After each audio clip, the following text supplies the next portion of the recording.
Hello friends, welcome to the Supernature Cafe. I'm your host, David Mage. And I'm your host, Reverend Audra of One Soul Awakening.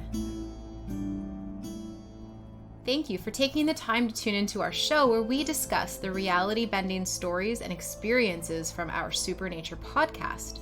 Supernature Cafe seeks to be respectful to all people, humans, beings, and creatures of the universe alike. What we discuss and our content may not be suitable for all listeners. We strive to only speak of truth as we know it. Some listeners may find the experience and stories depicted to be unsettling and disturbing, so listener discretion is advised. Welcome to Supernature Cafe. Hello everybody and welcome to Supernature Cafe. Before we get started, David has some great news he wants to share with everybody. Yes, I do. I'm very excited to announce that we have added Supernature to my personal Patreon account. So you can find me at patreon.com/David Mage, where I deliver my own original, creative, and multimedia content. And now we have a new tier that we've included that is solely for supporting Supernature, where you can go and offer your support to help us continue delivering more and more amazing content. This is such an interesting week for storytelling. Why don't you give us a little background about what we are listening to today? The episode that we just aired on Supernature was a client of yours that did a hypnosis regression session. And it was a fascinating session, so much so that you and I really wanted to make this its own episode. And I think anybody who's listened to it would feel the same way. It had layers of content and of stories and events taking place that on their own were fascinating, but then combined together to create a much bigger story going on.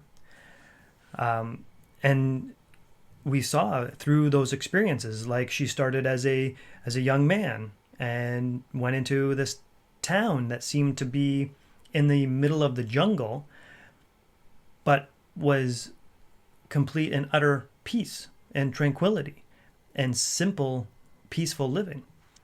And then saw her experiencing a moment with a young child version of herself.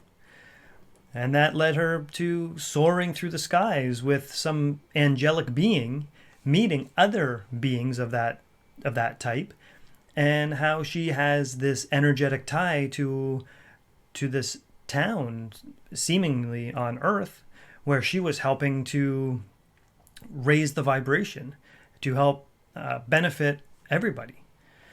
And then lastly, we got into the stories and the experiences that she went through with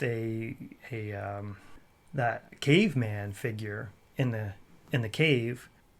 And then we got into the final stories with the caveman and him experiencing this lonely existence, only to realize that lonely existence was self-imposed due to a misstep, a very harsh prior life. Yes. That led to a lot of pain and trauma, but only at face value. There seems to be a lot deeper elements involved in that experience that we're definitely going to get more into, but at face value it seemed like a very harsh and evil existence that took place.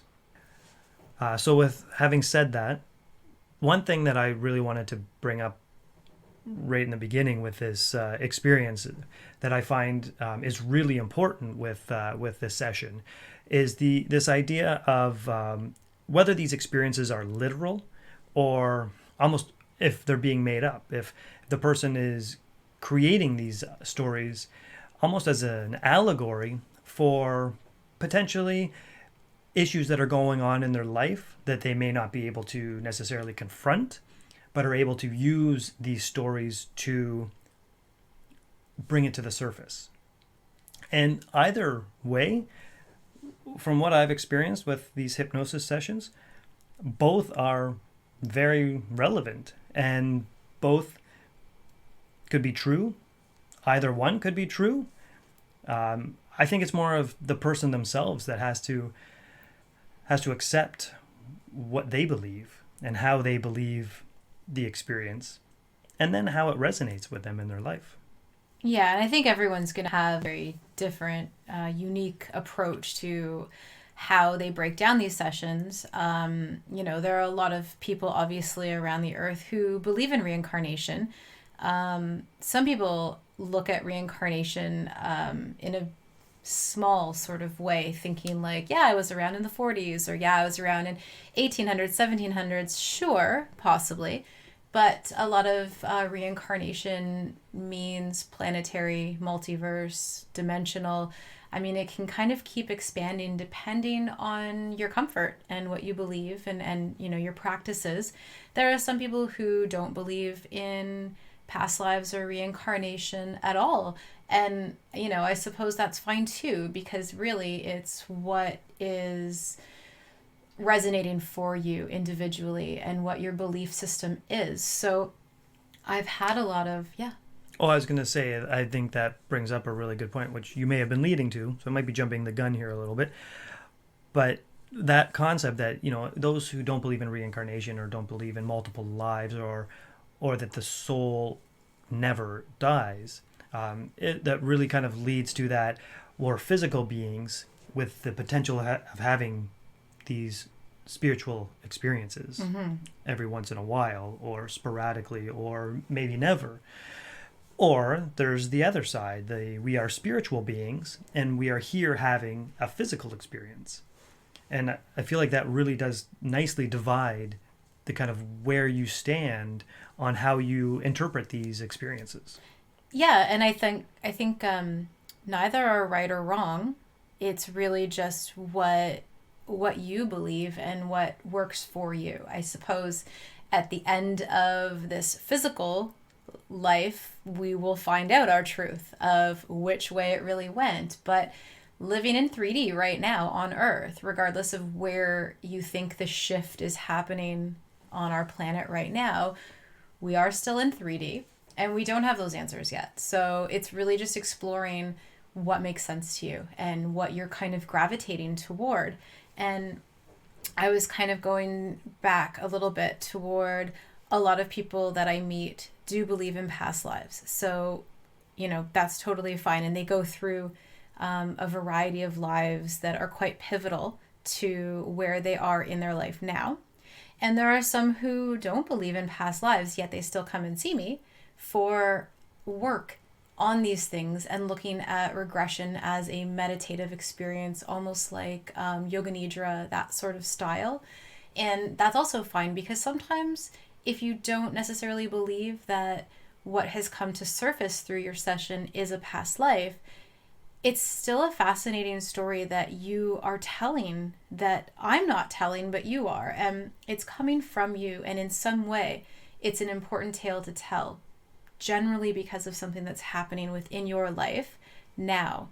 I mean, you could do a session the following day and get a totally different vibe because you've grown and you've changed. So for myself with Jess, in this session, I think it was so pivotal for her and things that were kind of happening within her life and within her frame of thought, that to me, this session made a lot of sense for her. And she's going to be on here later. So we're going to ask her some questions about it as well. So you'll get to hear firsthand of what she was experiencing within as well. I think it's always good to, start off before we go into what was happening in the session to understand that you can take this however you need to. And just because you're listening today doesn't mean you're a believer or you're not a believer. I mean, it's just really whatever you're feeling, kind of go toward that. And I hope that these stories kind of bring some light to you and maybe some things that you're feeling or seeing or meditating with, and how they have a much bigger picture in your life and in your lessons and sort of what we are growing to become. Yeah, absolutely. I think that's a really valid point that that Jess's experience has brought up, and the hypnosis sessions that we do shows us is this multitude of perspectives on our reality. And isn't that what this show is all about? Absolutely. We had a great conversation actually this week with someone about whether we believe the stuff that we're talking about and believe what we're doing. And I mean, I can speak for myself that, yeah, I believe this. I believe the stuff that we go through. I believe the stuff that we do. But that's not the point of the show. The point of the show is to give everybody a equal platform to speak what they believe and why. So I 100% feel if anybody out there has any questions or concerns or discrepancies about anything that gets delivered here, bring it to us. Absolutely. We are more than happy to make this an open platform to speak, because there's no growth in agreements. Sure, a lot of things benefit through agreement and that, but without that questioning or even contradicting at times, there's no way to challenge your own beliefs and grow from those beliefs. Because even whatever beliefs I have now, they are nowhere near where my beliefs were a year ago or 2 or 10 or 20 years ago. And they keep growing, and I expect my beliefs to continue to keep growing, but they won't grow if they're not challenged. And maybe that's another part of why I'm really passionate about this show, is I want this show to be a challenge. I want this show to challenge what people believe reality should be and what should be included in our view of nature and reality, and break that open. I think also in terms of this show, and I'm going to say very specifically this episode and last week's episode, for me, bringing this about is a lot about getting out of fear. And I know our world right now is filled to the brim with fear. And I think that's a struggle for a lot of people. Which way do you go, fear or love? How do you choose love when there's these horrible things happening and these, so-called evils? Where's your belief system? Where is that core belief that you have to keep you going? And I know this week brought up a lot with me.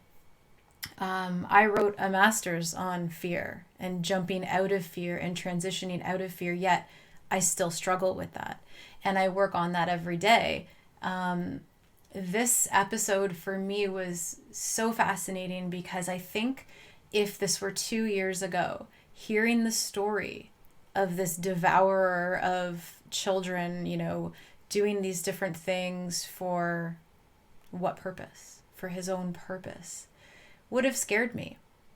But watching Jess go through the situation and the scenario with him, and then speaking about it after and understanding what was happening, I think is just so relevant to the times right now of energy and what energy is and how it works, and energy of fear and love, good and evil. Is there evil? Is it all just stuff? These are huge questions. Yeah, they sure are. And I'm in a similar boat, especially with the concept of evil. Looking at that experience. Okay, so we're talking now specifically on that rock-like being that. Yeah, the last experience in the episode. Yeah, that was in some way was taking these children as sacrifices to steal their energy so he could effectively defy the laws of the universe by living longer, by being more powerful. And he seemed to be able to manipulate or convince the people around him into believing that them sacrificing their children would help them and protect them as well. But it seemed to just be helping him in the upwards of 10,000 years, according to the hypnosis. And the idea of that as being this truly evil creature that is just harming and potentially killing child after child after child just for his own needs. In all intents and purposes, that's pretty much evil. that's there's not much more that you can look at that would be more evil. Worse than stealing innocence. More than killing harmless and innocent children. So that's, at face value, again, that seems pretty straightforward. Horrendous. This person is evil. This person deserves to have been killed and removed, wiped from existence, and those children redeemed. But was that the right thing? But then we see, from that experience, we see the outcome almost. We see these outcomes of the spiritual energies that were involved.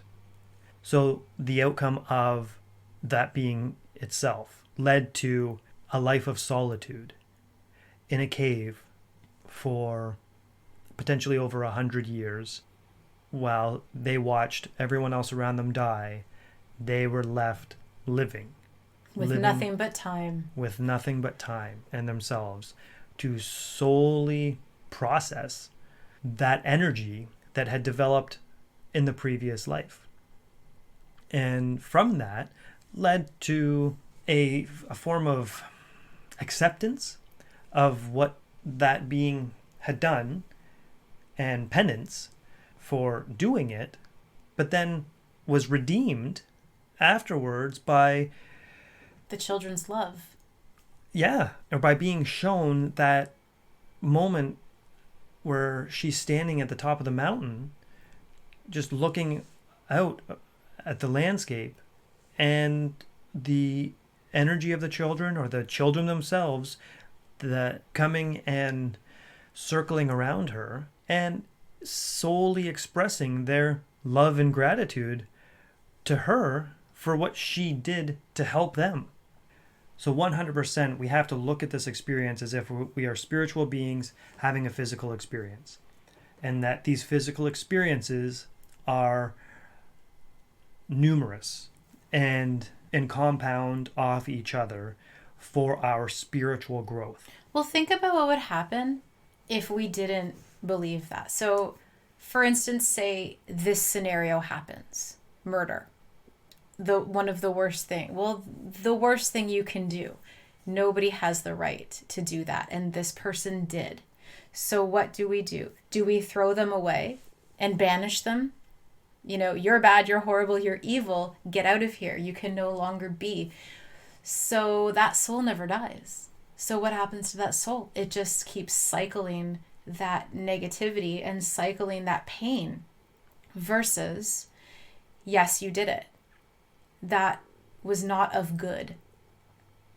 So now you have to understand what you did, and you have to grow.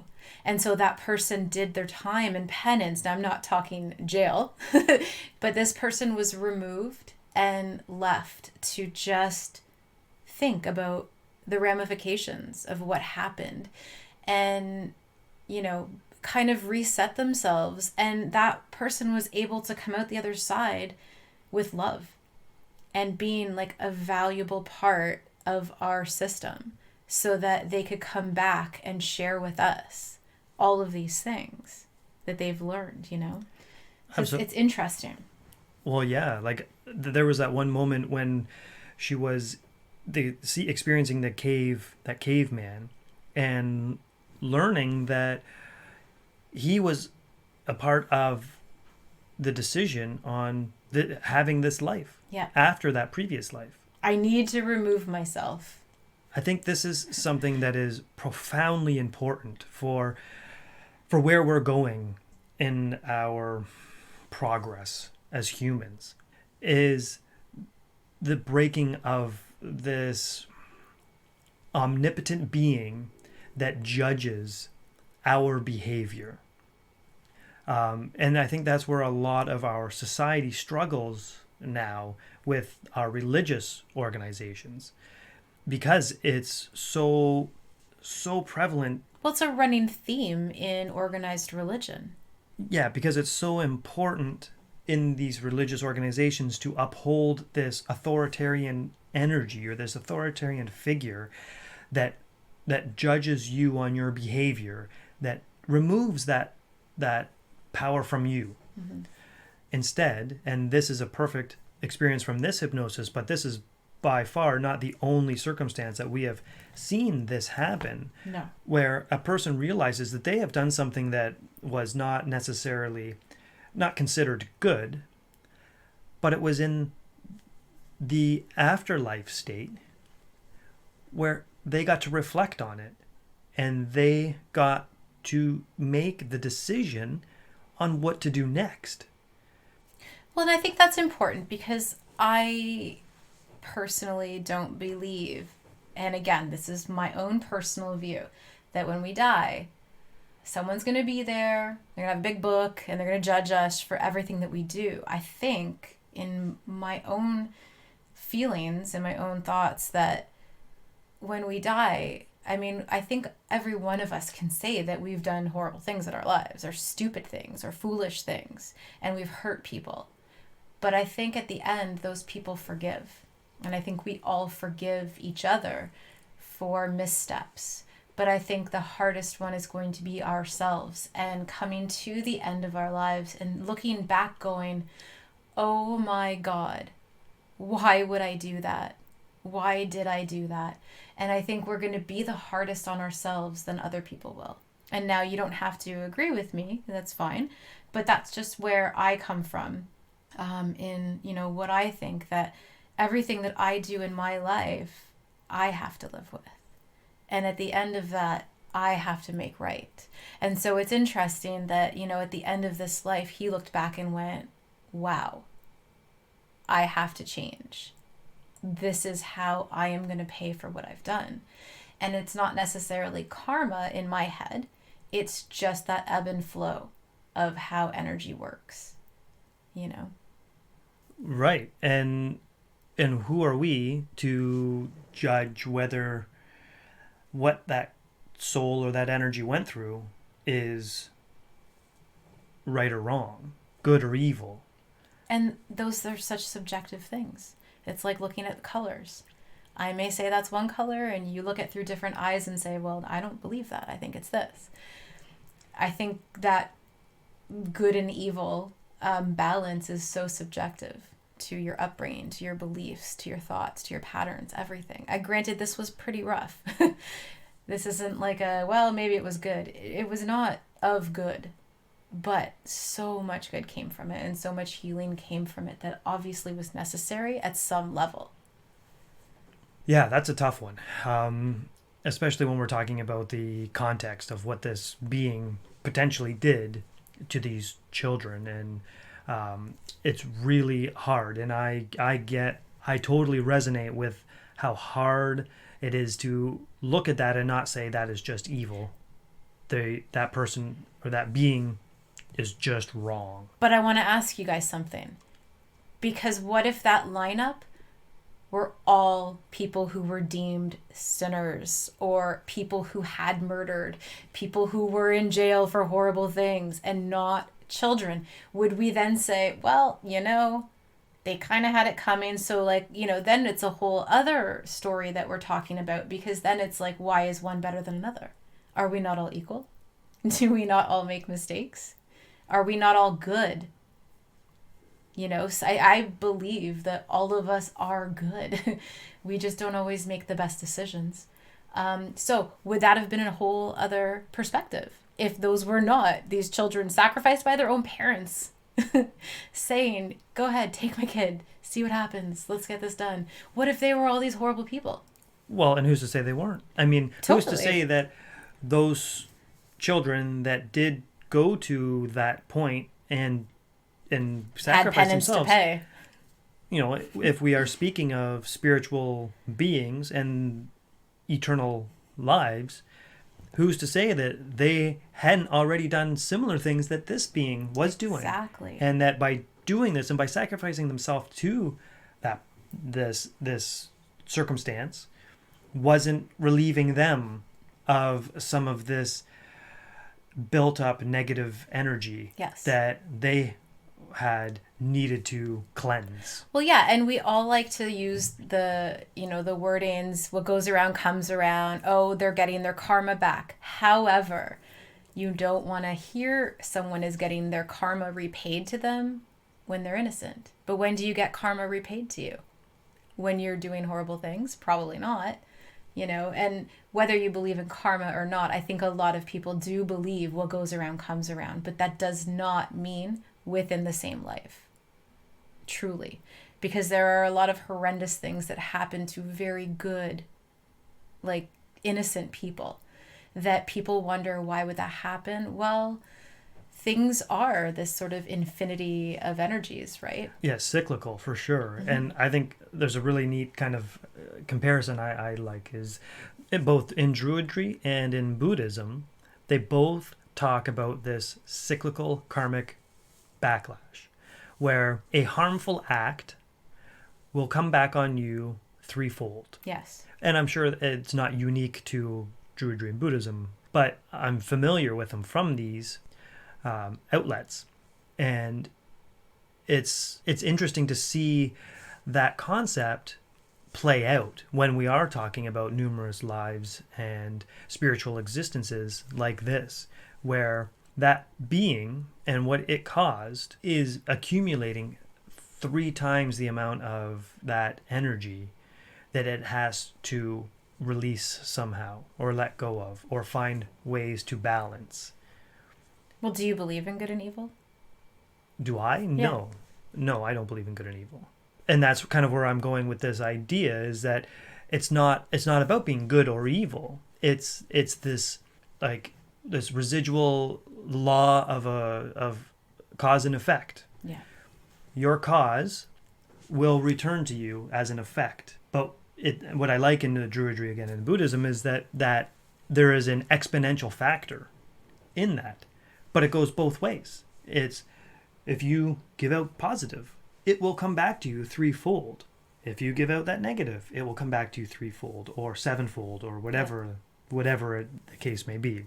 And I think that that's a really intriguing thing when we're talking beyond one life, because I feel, or I've had conversations with people like, I'm doing so good, I'm helping so many people, but then nothing good in my life is coming back to me. Yes. It's not coming back. You know what? I'm doing all this and it's for nothing. It's for nothing. Well, where are your expectations? Well, what are you projecting right there? Like, what do you want? Yeah. So you've gone and done something good, but then you're projecting this negativity back on yourself even. I think a lot of people say that. Yeah. A lot. I hear it so often. Right. I've done everything. Have you? Have you looked inside? I've been reading a lot of Larkma channels right now, which I'm not sure if anyone's heard of Larkma, but it's a Pleiadian energy that was channeled. And I find it really interesting because it all goes back to your thoughts and about being complete as yourself, not finding something to make you complete or someone to make you complete, but yourself. And how as humans, we've gone so far away from being happy with ourselves and feeling love for ourselves and loving everything about ourselves, that when you don't have that core, you are projecting pure chaos, So it's important to kind of be mindful of those things, if that makes sense. The more you feel and the more you put out into the world that comes from that pure love, that pure joy, then yes, it will come back to you. And it's not going to come back to you in the form of like a big check that's going to save your life. It's going to come back to you in other ways that you have to be grateful for. We are the proponents on what life is giving back to us. In that what we are thinking and what we are doing, our thoughts, our energy, it all works into that same effect, that same outcome. And that it starts with ourselves. 100%. It has to start with ourselves and being willing to actively make that difference in our life. And have no expectation. Do those good things, do those positive things, knowing that you are planting the seeds for your future happiness. Again, another beautiful Buddhist saying that I love is, anger is the destroyer of our future happiness. And I just love the context of that, and that this moment of outburst, or this moment of pain or agony that I'm going through right now, is projecting this ripple of energy that is creating a magnet for that energy to come back right at me. And I'm going to experience it in my future. And so how do we get rid of that anger? We have to start becoming aware of it. Because I look at the session that we're talking about last week and that we're kind of dealing with now. And so, for everyone listening, how do they take that and take those like so-called negative experiences, and how do they kind of integrate this story into maybe some growth for them? And what we're talking about before we get into Jess, what can we kind of shed light on to share with people to say, like, I don't know, what are your, I know what my thoughts are, but what are your thoughts on it, on how they can grow from this story? Because a lot of people might be angry with this story. Yeah, I hope so. And that's fine. And that's another thing to address. Yeah, is that anger isn't necessarily a bad thing. I think we talked about this in our last episode. It is an expression of something that is resonating with you, and the key is you feel these emotions. Yes. To feel them, that's okay. But that is what we do as humans. We feel.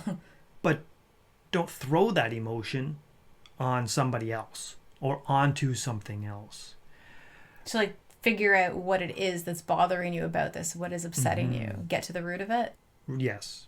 And for me, that has always been through meditation, through taking time to sit with myself and my thoughts and let my brain unravel its train wreck of craziness.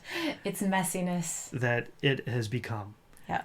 And it is not easy, and it does not happen overnight, but I've spent years now meditating and finding ways to get back to balance and get back to a point where I try to first accept something that's happening and then contemplate. Yeah.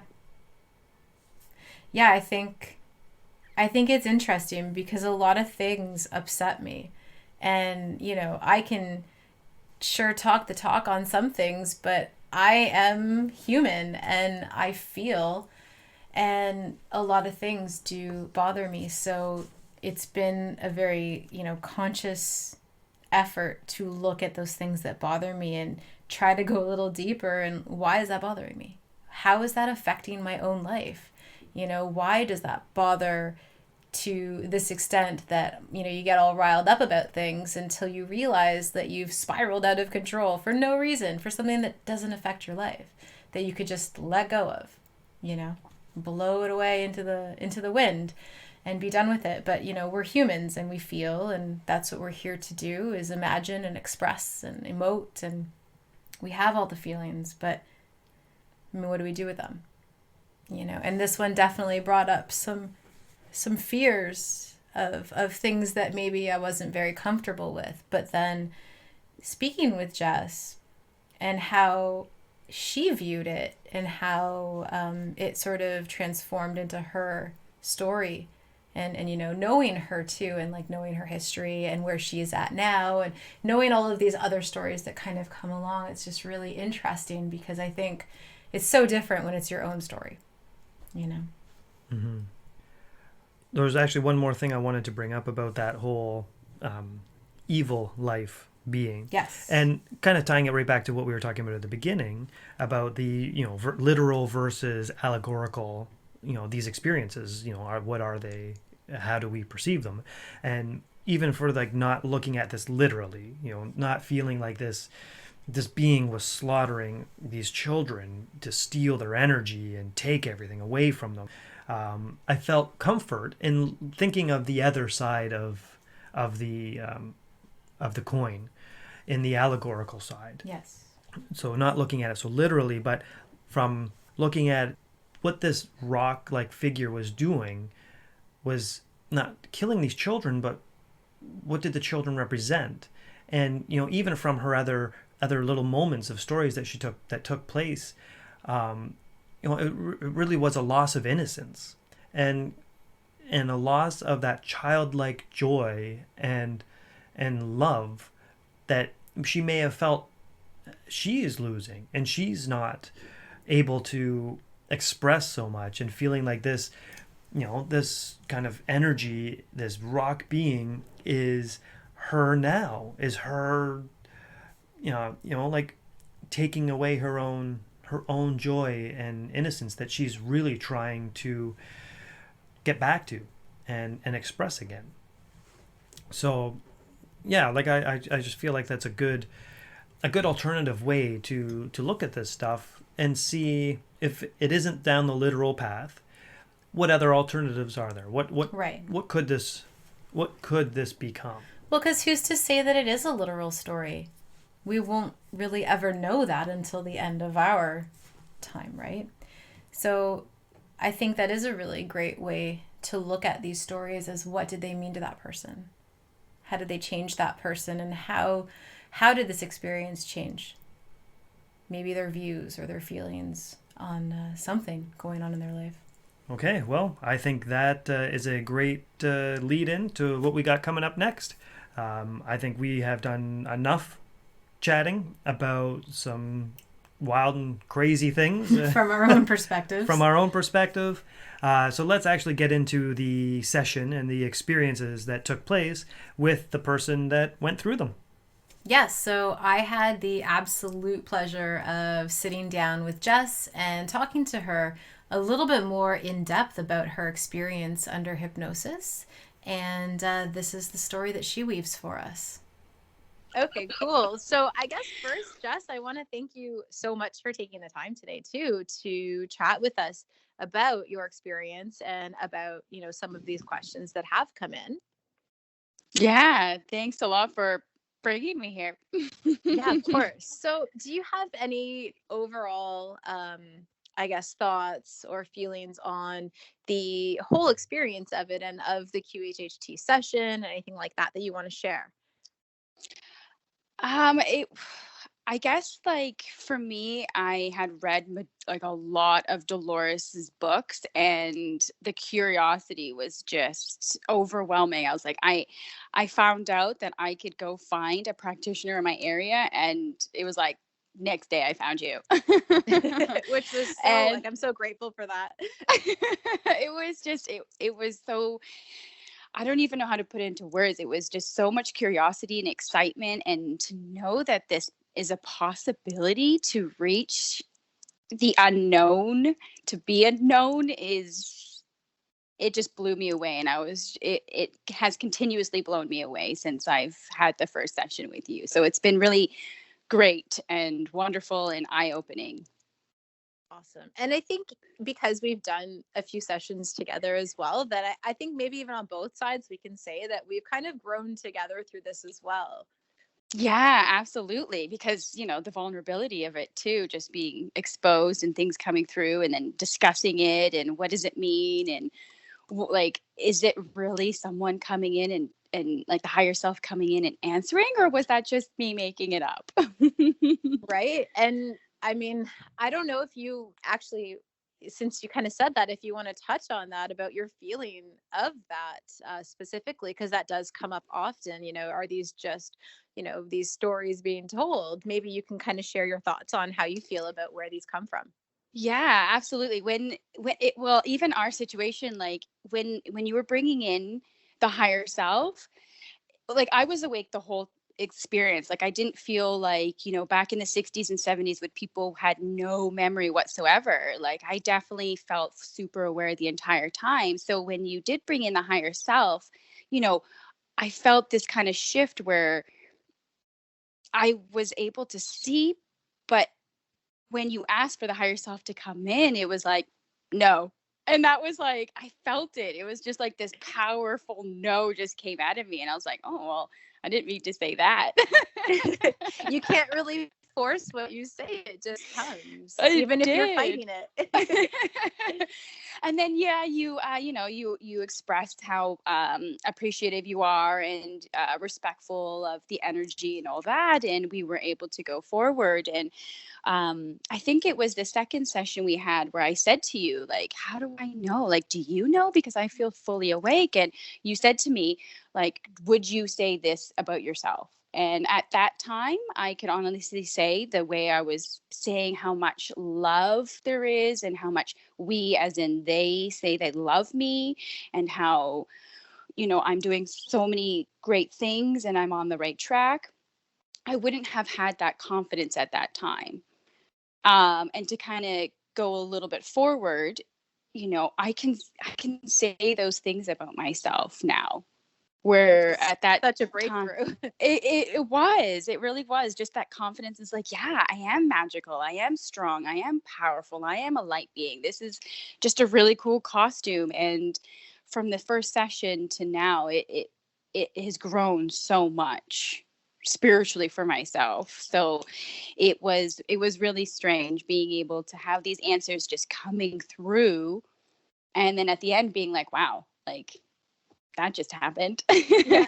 How do I kind of take the next step into life here with all of that? So maybe you can kind of talk a little bit about, because you were saying about the love that you were feeling, and from my side, I kind of saw a lot of that in the experience that you had with the little girl, which was in essence yourself. And that, I don't know, I thought that was quite a pivotal time about love. If you have anything you want to share about that experience. Yeah, so with like the little girls, like I definitely had to listen to it a couple times because it wasn't something that stuck in my memory. And then when I listened to the recording a few times, I'm like, oh yeah, that happened. I honestly can't say that I have consciously been aware that if she's ever come back in my dreams or anything like that. Maybe if anything, it's planted a seed for me to check in with myself, like, okay, I'm being a little too serious these last couple days. Let's be a little playful. Let's be mindful in that way. So if that's her coming through to help remind me to be, playful and stuff, then that's that connection. But she's not something I consciously think about. Okay. Interesting. Yeah. Okay, so when we are talking about that very first place that you sort of came upon when you began the experience, do you have any sort of impressions of that weren't captured in the narrative? And this was going back to, I believe it was the more like basket weaving, artsy, sort of very laid back lifestyle. Okay, that one. Yeah. So honestly, it was just peaceful. Like there was just no worries, there was no fear. Everyone was just being who and what they wanted to be. And with the animals in the background, you can hear them chirping or making their noises. It was just like utopia. It was heaven. It was just so perfect and so connected with nature and their own lives that they were doing. So I think it was pretty captured well in the narrative. It was just super beautiful. Like just imagine peace on earth. It's what it was with less technology because it was more whittling and handcrafting versus tools and necessarily not using any psychic abilities either. It didn't seem. No. But very human. Cool. And then do you recall the name of it? Because that was a little bit of a stumble throughout the session. Yeah, I know. I remember the spelling of it. I don't feel any connection with it. I don't even think about it. I don't think it really mattered, the name, so much. So I just don't feel that, yeah, there's a connection with it and something that I need to think about. So I don't even remember right now what it is. Okay. No, that's fair, because we had somebody kind of ask about that about, after going through the whole thing, was that in reference to anybody like Robert, who we do meet later on? It didn't feel like it. It just like it was saying that it was like a vacation planet, a vacation place to come and chill, and maybe like a long time ago, because again the technology wasn't there, so it felt maybe, a vacation planet that someone would go to a long time ago, where it would just be super peaceful. Yeah. Like, you need a break. Yeah, like, It's oh, been that a was tough one. Come here. yeah, you've been a peasant for some king for a very long time. It's time to chill out. I don't know. Oh, that's awesome. Well, I mean, it sounded so peaceful and like blissful. Yeah, it was. It was really great. Cool. Okay, so let's kind of move forward a little bit to the caveman scenario. Now, knowing you a little bit, you kind of presented yourself as this like woman that was very, over the top, dressed with high heels on. And I'm not sure if I'm overstepping, but I feel like that would be something that you wouldn't be into in this life. Yeah, honestly, I think when I was younger and I saw my mom in heels, it was very exciting. And then I grew up and I was like, I'm not going to put myself through that pain for anything. It looks great, and don't mind me, wear your heels, but it's not for me. And it was, I remember even thinking about it and listening to him, like, why did I have those shoes? And to be honest, my only thought and connection was maybe because of the little girls, they were really dressed up. And if that was a fraction of me, then it was coming through. But yeah, I don't wear high heels. I think they look amazing, but I don't understand why I was. But the rest of me was very like pale pinky blue white with no structure. It was just, I looked at my shoes and I was like, well, that's interesting. Because I remember thinking, I think I might have even chuckled a little bit in the session when you were describing that, and you're kind of like, oh, I have heels on. Yeah. It just seems so bizarre that you're in a cave and you're kind of dressed over the top, which, I mean, that's incredible. It just turns you into a whole different being. I know, right? This floating being that's just there with my high heels on. I don't know. Maybe I have a connection with Dorothy. I'm not sure. Maybe. Maybe. So are you able to kind of look back now at that caveman character and, expand a little bit on him at all? Oh, goodness. It was, again, it was captured very well. He was just staring at me when I was coming down. He seemed so unsure of what was going on, very frantic. And then kind of as I came down, looked closer, he was like, okay, I see you, but who are you? And then instead of being around that fire seemingly in the outside, I don't know if it was outside because there was a lot of smoke around it. We were next in a cave, and he just looked so frail, so tired, and just kind of looking like he maybe the end for him at that point. Because I remember keep talking about the end, and maybe his, what we found out later was his karmic repayment for what he had done previously. So I think he knew he was coming to the end of that life and that experience to kind of think about what he's done. But overall, he was just in their cave, holding on to that energy ball, just trying to survive. And it was just fascinating watching him there. And I couldn't stop like smiling and laughing because I wanted to interact with him so much. But at the same time, it was just more of observing and just seeing him there. And then getting the story of how and why he was there was fascinating and wild. Yeah. Do you want to share a little bit about that story? Yeah. So what it seems like he had been excommunicated from his village because he was doing some weird experiments no one was really jiving with, and they kind of just ignored him, and he got really upset and he was alone. And that was kind of how he trailed off into leaving the village and the community and starting his alone time, his isolation. But it seemed before that life as well, he was more of that rock hard structure, humanoid thing in the cave. And I just remember saying to you over and over, I was like, oh my goodness, like he's just taking these these children, they're coming down and he's taking their essence. And it was just so bizarre. And just seeing it over and over and just trying to understand. And then when I kind of came to that realization that that was me, I remember crying. I was like, oh my gosh, because who I am in this life and now is just so far removed from that negativity and that darkness, what he was doing in the cave and taking their energy. And yeah, like I was saying, the comparable of these children, they were just there. There was no emotion, like they were stunned or something. And yeah, it was overwhelming. And just knowing who I am now in this life, it was really wild to find out that that was me in another time. Yeah. And do you like look back and think maybe that is why and how you've become who you are now? Yeah.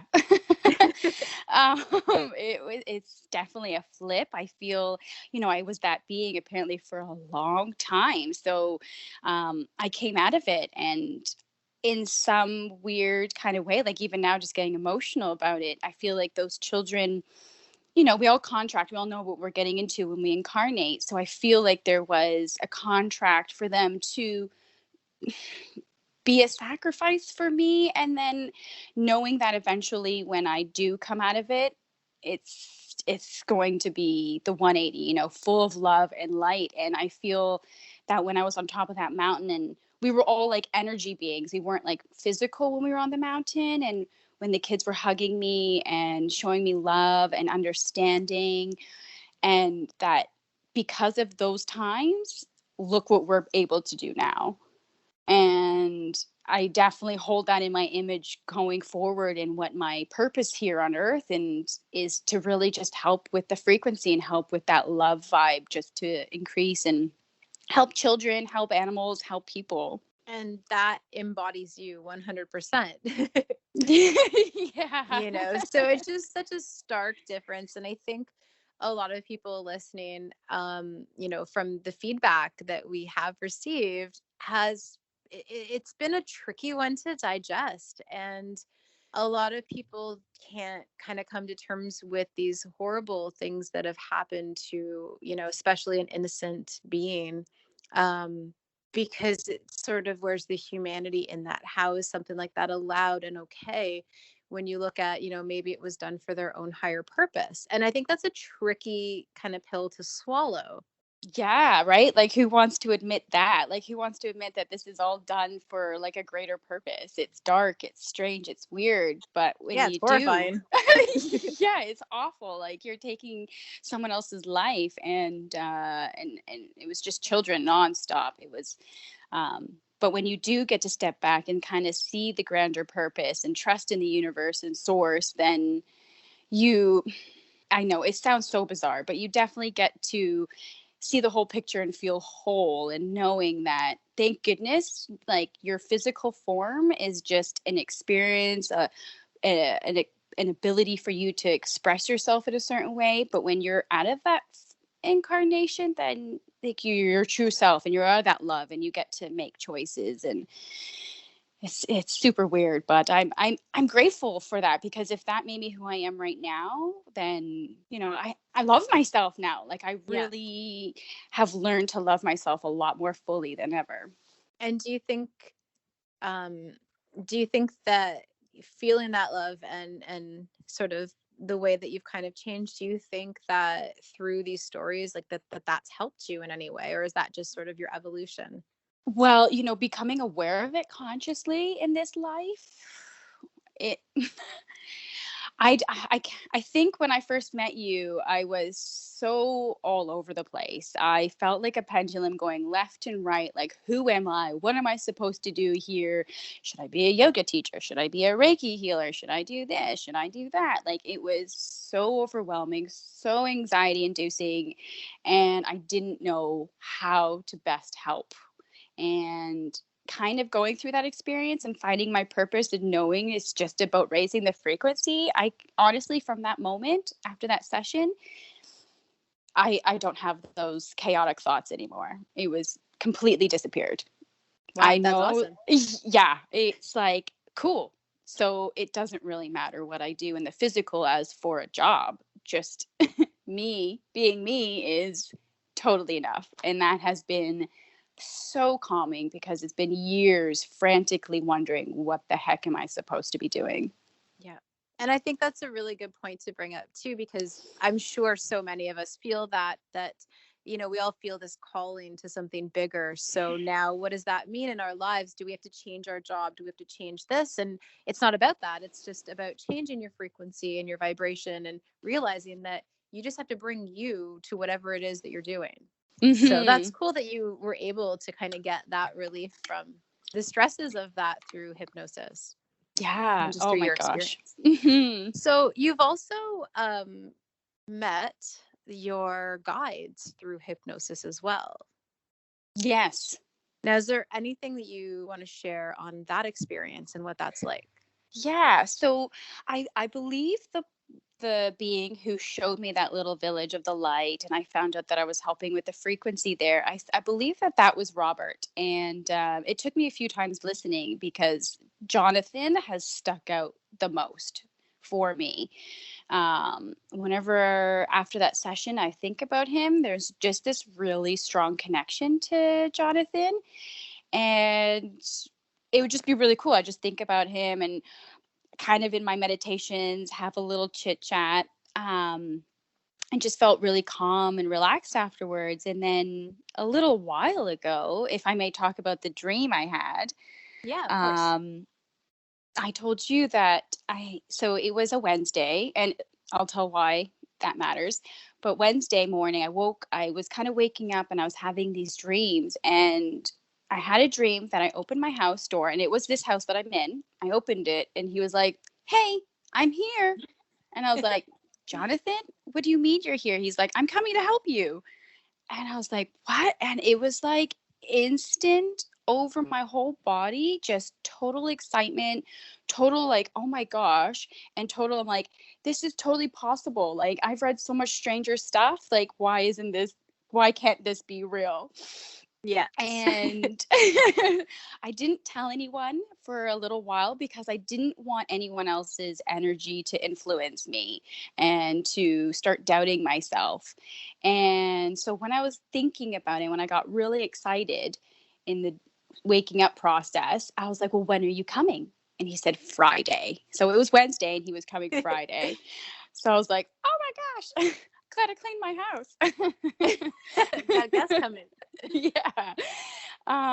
Anyway, so for the next days, I just, believed it, held on to it, and I just kept telling myself, of course this can be possible. Like, you've read super strange stuff in Dolores Cannon books of other people's experiences. Like, why can this not be real? And it was just so, I've never had a dream that was so real, so consuming of excitement and love, and oh my gosh, this is so exciting. I had no idea that this could happen. Like, well, I knew it could happen to people, but like, it's happening to me. Yeah. So it was like, oh my gosh, he's coming. And I just kept that. I was like, well, how are you coming? How are you coming into my life? And there was a bit of confusion whether it was my partner or a third party human or through me. And so I didn't think too much of that. And Friday happened, and I was like, oh my gosh, I was like, okay, you're here. Like, where are you? And I just got this feeling that he was coming into me. What that fully means, we don't know, because we tried to have that other session and we weren't able to get some questions at that time. Well, he was very busy. Yeah, right? Like, so he was merging, or, a step in or whatever, something to just kind of increase my energy, I'm sure, and kind of downloads and kind of upgrades. I feel that was kind of the purpose of it as I think about it, and since it's happened. And I can say to you that from that Friday, well, even from the Wednesday, from that time into even right now, the calmness, the assurance, the total knowing and believing and feeling of the universe, and that everything is as it needs to be, and everything is going on track of what is happening with the new earth, and my purpose and just my connection with it has just been solidified. It was like, boom, I I don't even know how to put that even more, but it was just, any fear or anxiety that was happening prior, it just went away, That's completely disappeared. incredible. I think that's so amazing, especially considering, the date and time we're in right now, where everyone is feeling anxiety and fear. And you've kind of had the opposite, where, it's whether it be a dream or whether it be, whatever type of experience you can kind of describe this as being, has helped you kind of make a very new transition into kind of your own mental headspace.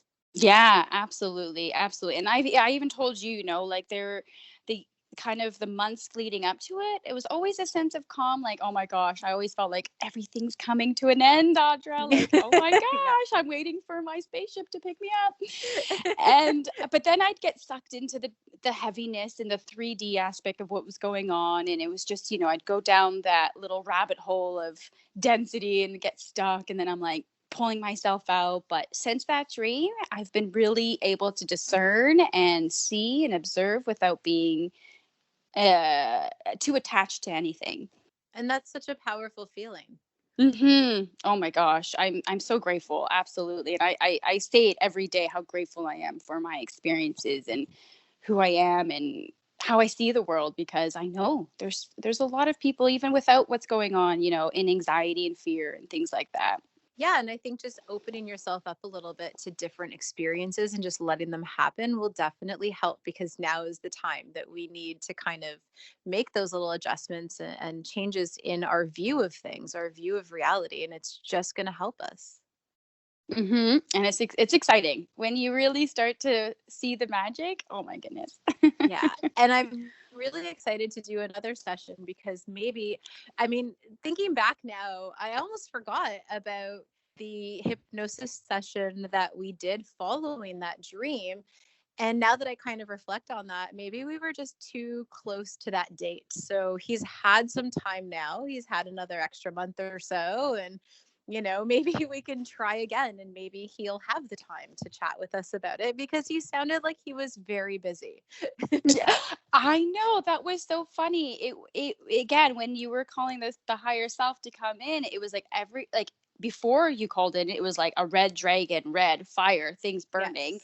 And then you're like, okay, boo, boo, boo, boo. And then it was just white, complete white. And it was like, sorry, we can't answer questions right now. Please wake her up. Yeah. Yeah, and I can honestly say, in the years of doing this, I've never had that reaction. So it's interesting, even on my end of this, because I'm constantly evolving through the practice as well.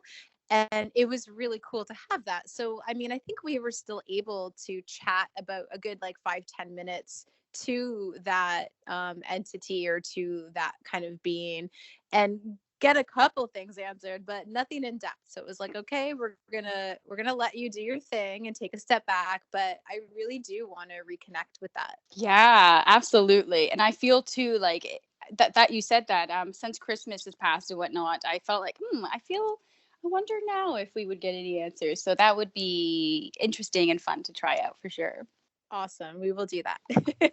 Cool. So we've gone through all of our questions that have come in, and I guess I'd just like to ask you, is there anything else that you want to share with the listeners about your experience, or about anything in general that you want to share with us? Honestly, I feel that, the quantum healing hypnotherapy um, is something that a lot of people should consider for many, many reasons. It doesn't have to, it could be pure curiosity, but follow that instinct and that intuition to lead you, because I definitely feel it's the therapy to go forward with, to really get those answers, to get that quantum healing. If anyone else knows or familiar with QHHT, it really is something to be revered and to talk about and to make it mainstream, because I feel, everyone has the same questions, like, what's my purpose? Right? Yeah. Like, and I feel it's such a great window or door, or whatever you want to use, to kind of get you where you want to be. And the information was unbelievable. And I've definitely benefited from it. I've gained a really great relationship with you, Audra. So that's Yes. been super great. And other than that, it's just probably from the first session to now, like I've finished majority of Dolores's books. I've read a couple other books and found a couple people online. And honestly, it's just everything is just coming together. Like all the people who are saying similar stuff, so they're overlapping, the validity is there. And seeing younger people online talking about this stuff has been so amazing. Like I feel so connected that I'm not alone anymore. Like I knew I wasn't alone. We all, like for sure. However, in the human aspect, it is so nice to see younger people talking about this, because we all know like 500 years ago, you'd probably, get shamed, shunned, or Yes. some Well, things. there was a stereotype for sure. Even like 30 years ago, I think there was a stereotype of people who believed in this thing and people who talked about this. There was a very specific idea of what people thought you were and what you look like. And, there's none of that anymore. We don't have time for it. We're moving to the past. Absolutely. So honestly, if anyone's out there, like get into your spirituality, just, it's a time not to hold back. I feel like even in my conversations now with people, I feel more confident in just being who and what I want to be. And if, you can't control other people's responses. So if they don't jive and kind of think you're a wacko, then thank them. And if they still want to be your friend, cool. And if not, that's great. Like, It's all good. Absolutely. And I just want to touch on one thing before we go that you brought up about people coming into this as what is my purpose? And I think that's interesting because I see it so much that it's almost something that I've forgotten about, is that I think a lot of people come into a new reality and a new way of thinking, and they come into, this new kind of lifestyle that's happening. And that's always the biggest question, is like, what am I here for? What is it all about? What's my purpose? And I think once you open up this little toolbox of reality, you realize that that is not even a question anymore. There is only one purpose. It's just love and experience. And you get into so many more things that matter more than just what is this all about, if that makes sense. Yeah, no, absolutely. And I completely agree. And it's even just, like if you're not in a job or doing something that you absolutely love at the moment, I think what I was saying to you earlier is just do it until you don't have to anymore. And then focus on what really brings you joy. And just, we're at a different age that we're paying people for their wisdom and knowledge and experience. And I think that's definitely the way forward versus, how the economy represents it at the moment. Do you want growth or new jeans? I mean, you can have both now in this new reality. That's true. That's true. New dimension, new stuff, right? But it is true. I think a lot of people used to kind of focus on accumulation of stuff, where now it's a little bit more on accumulation of knowledge and of reality and what that means. Yeah, because when we all get into this new information, all we want to do, and especially from my experience, when I came into this knowledge and knowing that the universe is there and things aren't as they seem, like 10 years ago, I've just wanted to shout it and scream it and be like, why don't you see it the way I see it? And people are finally starting to see it. I totally agree. I had somebody ask me recently, do you believe in this and that? And do you believe in this? And my answer would have been different, I think, a few years ago, where it would have been a little bit more like, I would have taken a step back first and been like, what is this person really asking of me? And instead, my answer was, yes, of course. Do you not? And it kind of got them thinking like, oh, should I look into that? Is that something that people are doing? And it kind of expanded that person into looking a little bit deeper into life after death, into reincarnation, into residual energy, things like that. Because they kind of took my answer of, yeah, of course, as a, oh, wait a second. this is okay now to think about that. So I think it's like more of us are out there promoting like, this is normal, this is stuff that we should be talking about, the more expanded we can be. Oh yeah, and I just want to say one more thing with that is even my partner and her siblings, like her sister's a bit she's not as open, I would say, but like still really awesome, and is questioning. And I think that's the important part, is that she's questioning her reality, even if it's not, oh, I'm questioning the universe, but I'm questioning choices that are being made that are affecting me by other people. And even as that expands, people who I would never think would be like, oh my gosh, this is really weird, are starting to say, oh my gosh, this is really weird. And I'm like, yes, that's so great. So definitely everything is expanding. It's awesome. Yes, keep asking questions and keep pushing. Yeah. Cool. Well, it's always amazing to talk to you. But I want to thank you so much for taking the time out today to jump on the call with us and kind of go over your experience. Yeah, thank you so much. This has been really cool, and I've never done anything like this, and I feel more confident now, so thanks. Good. I'm glad. That was a fantastic conversation that you got to have with Jess. And I want to thank her so much for taking a moment to sit down and go through those questions and stuff to really get an insight from her and see kind of her perspective on it. And also thank you to everyone out there listening and sending those questions in. It's such a great thing to be able to have a different kind of reach with people listening and to have it more personal. So we are answering those questions that you may have. So keep them coming. We love getting the questions, and we love bringing them up, especially when we can, if it's with one of our clients. And coming up next week, we are going to go to another regression session with Audra. Yay. So she had a continuation experience with some of the figures that we met in her first session. We actually got to continue along with their life and learn a lot more about what they were doing. What he was doing and what he has been a part of. I'm trying really hard not to laugh right now because it was such a crazy experience. From him, it snowballs into some other incredible cosmic experiences that I can't wait to share with you next week. And I'm a talker, so I can't wait to share it as well and to kind of go into depth with it following up. That's it for us this week. Hope you enjoyed our session. And as always, reach out to us through our social media and let us know. Let us know what you're thinking.